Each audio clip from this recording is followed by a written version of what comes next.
Bismillahirrahmanirrahim. Assalamualaikum warahmatullahi wabarakatuh. Selamat pagi, selamat siang, selamat sore, selamat malam.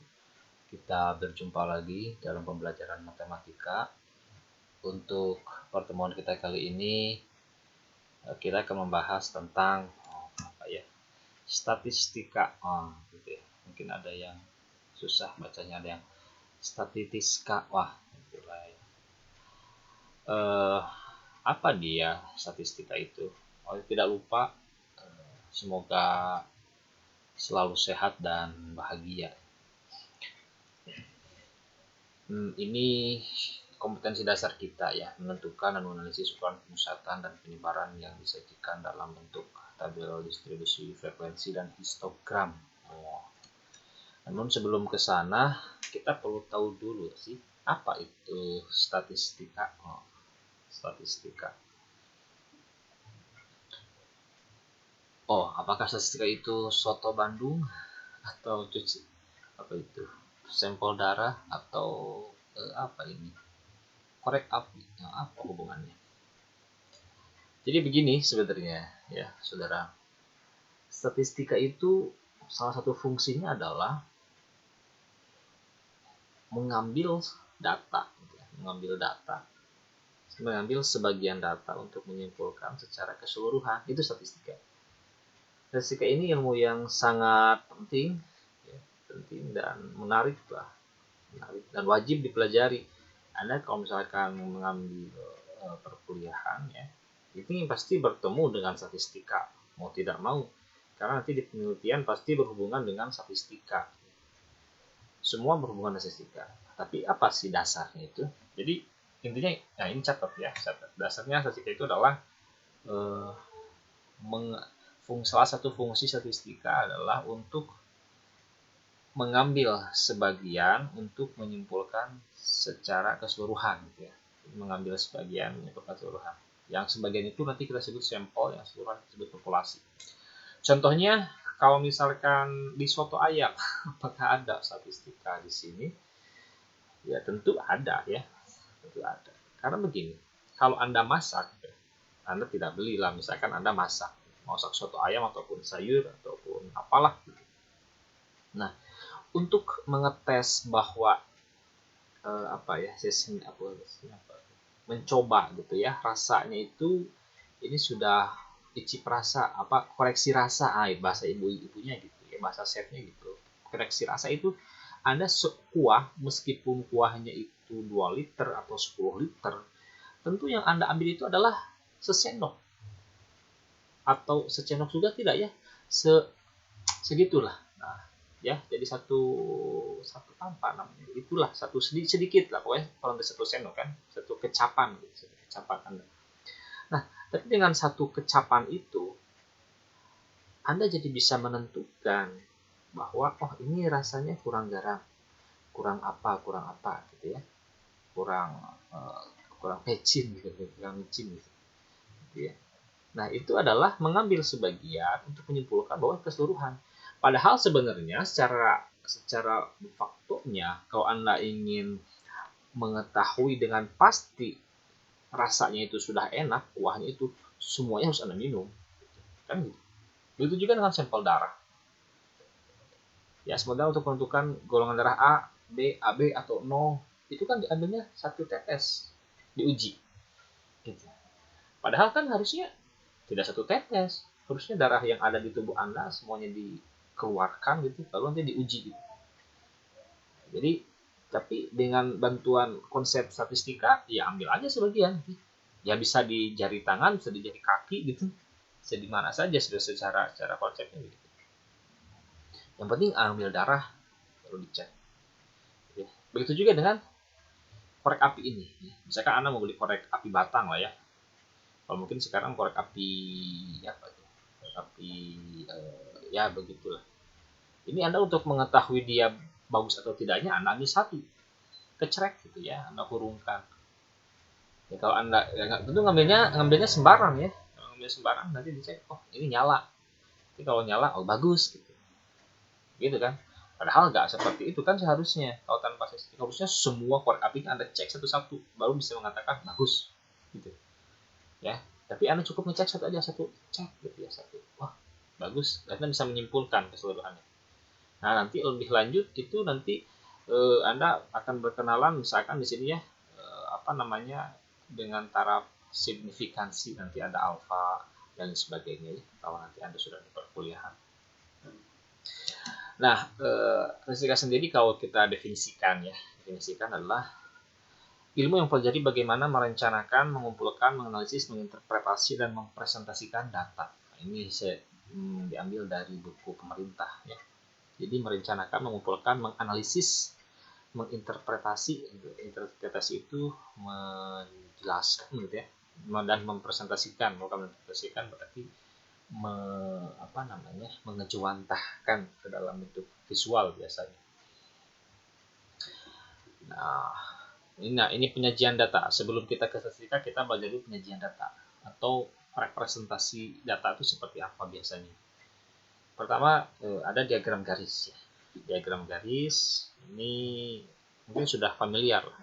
Misal contoh satu adalah ada hasil penjualan komputer di toko Planet Komputer pada periode Januari sampai Juli 2019 ya. Tunjukkan pada tabel berikut ini. Mana? Nah, itu. Nah, ya. Jadi kan ini bulan Januari ya, 10 Februari dan seterusnya. Nanti kita boleh menyajikan ke dalam bentuk diagram garis seperti ini. Jadi mirip seperti grafik kan sebenarnya, seperti grafik Excel, tapi fungsinya bergoyang ya. Atau bisa jadi nanti diagram garis tapi multiple garis ganda atau garis banyak lah ya. Ini 2 di sini kan. Sama di sini misalkan hasil penjualan barang A dan B di toko Melati ya pada Januari sampai Juni ditunjukkan pada tabel untuk ini. Ini tahun ini jenis barangnya ada 2 ya. Nanti bisa 3, bisa 4, bisa banyak. Tapi dasarnya seperti ini. Ini kan tentu sudah bisa lah ya membuat tabel seperti ini. Ini sudah familiar di SMP juga.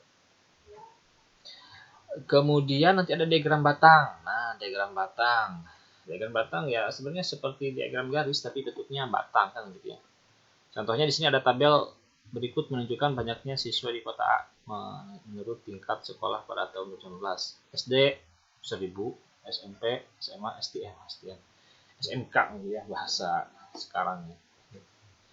Nah, kalau ke dalam diagram batang ya kita buat saja di sini misalkan tingkat sekolahnya sama jumlah siswanya. Ini masih 2 unsur ya, 2 unsur. Memang pada dasarnya kebanyakan 2 unsur. Nanti di tingkat lebih lanjut, kalau Anda mendalami bisa 3 unsur. Ya, tingkat sekolah ini jumlah siswa itu ya. Tinggal buat aja diagram batang. Kenapa disebut diagram batang? Karena ada diagram ada batangnya. Itu aja. Jangan lupa kasih judul. Biasanya di soal kalau di soal suka ada judulnya gitu.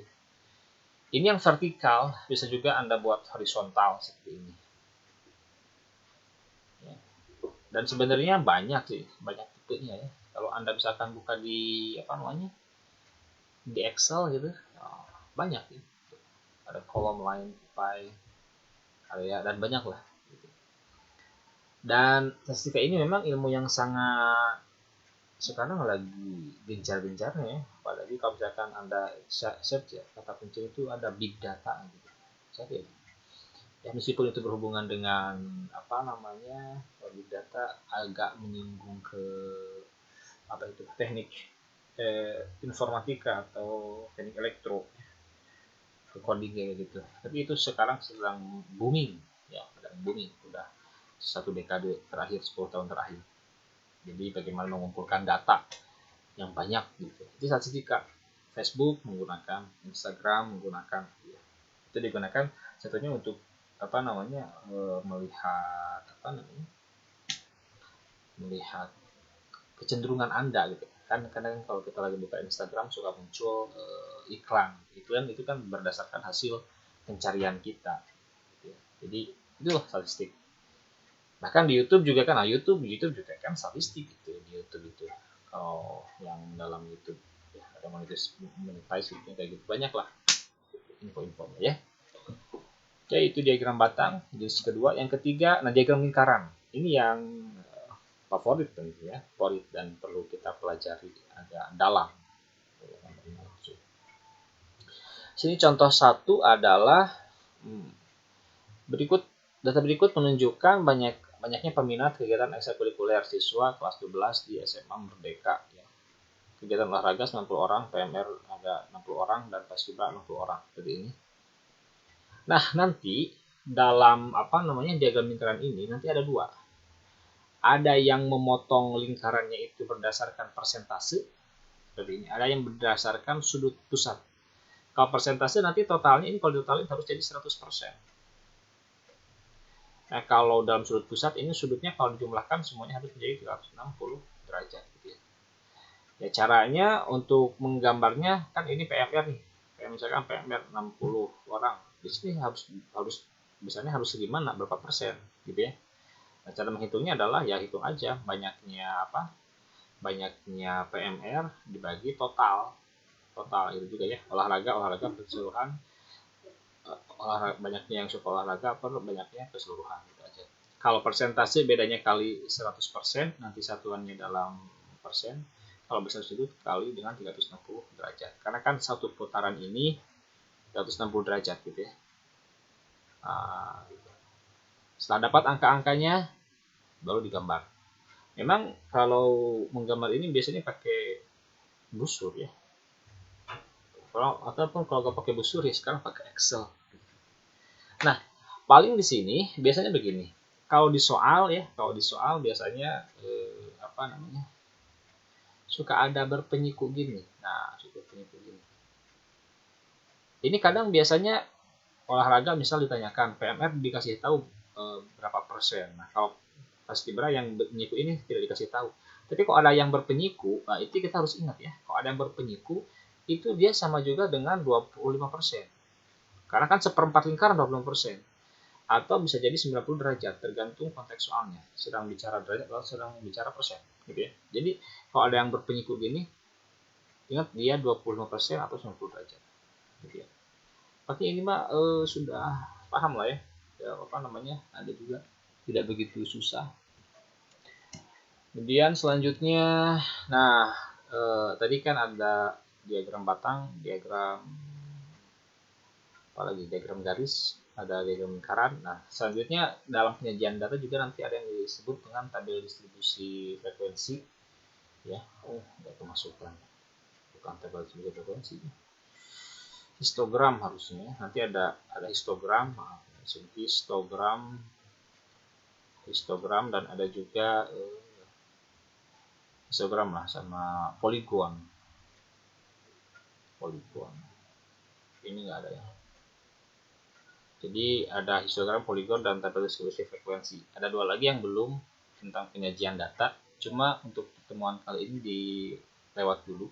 Karena untuk mempelajari poligon, histogram, dan tabel OKIF ya, tabel distribusi frekuensi kumulatif dan OKIF, itu harus belajar dulu untuk lebih mudah memahami ya. Belajar dulu data kelompok. Sedangkan pada pertemuan ini belum. Tapi nanti di akhir bakal kita bahas, dan itu memang yang kalau dulu sering keluar di UN ya, ujian nasional, atau misalkan juga sering keluar di Anda yang mau masuk Akpol, Akmil, itu juga sering keluar. Nah sekarang contoh soal. Nah contoh soalnya ya ini aja lah. Perhatikan diagram lingkaran bawah ini. Diagram ini menunjukkan olahraga yang digemari oleh siswa. Itu siswa, siswa di sekolah X. Jika total siswa ada 240 orang, maka banyaknya siswa yang menggemari olahraga voli adalah 7 orang. Nah, voli. Ini voli ya. Berarti kita lihat dulu ini. Nah, ini soalnya berarti dalam bentuk persen. Ya berarti kalau kita ingin mencari yang banyaknya yang olahraga voli ya. Banyaknya yang voli gitu. Ya udah aja, tinggal persentase voli gitu kali total orang ya. Kalau orang berarti di sini 240. Nah kita harus cari dulu persentase volinya dari mana ya, kita jumlahkan saja. Ini dijumlahkan semuanya harus menjadi berapa tadi, 100% karena dalam persentase. Nah, ini kan renang 5%, lari 15%, basket 10%. Ini kalau Anda mau nyobain sendiri, pause dulu aja. Ya. Sepak bola ini nggak ada, voli nggak ada. Tapi sepak bola ini per penyiku sebenarnya.